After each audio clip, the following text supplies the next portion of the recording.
Saan na dyan? Ngalahin ng ito.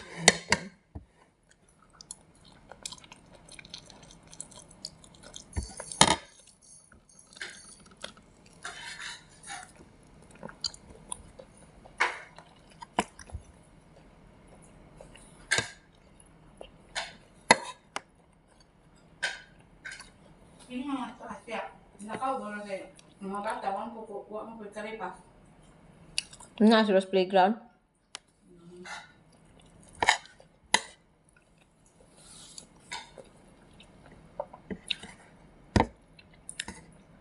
Si tatay man tayo ga.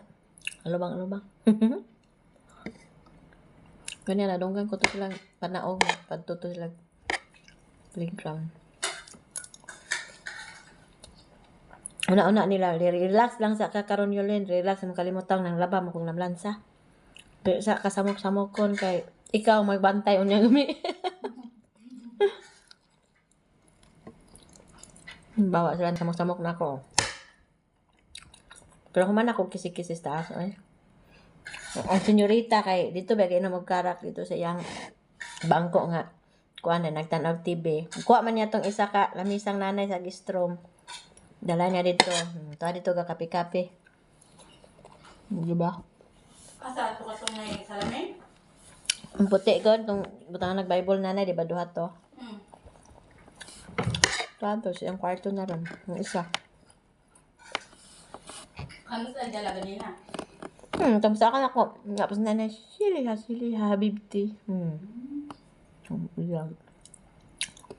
May radyon mo yun. Plastic.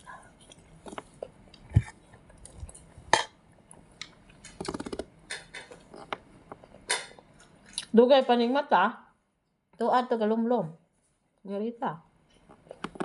Di po ito, Jote? Wala man duty. Ha? Wala man duty sa bado. Laag siguro. Bernes tama na ko. Laag po to iya kay moingon po lang sige lang kog trabaho.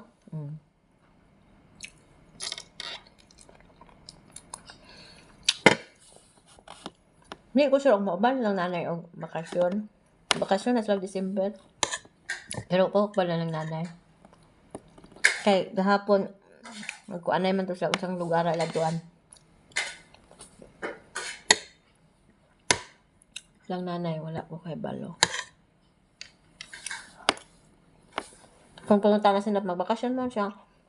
Ba't lang? Ito kabalo. Siya kabalo nga kadungugo.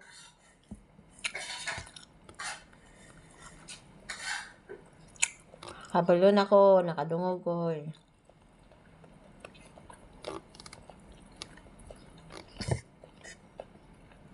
Abot si nanay. Turkey di ay. Turkey, Egypt, anak. London, magyata, gapon yung ganahan.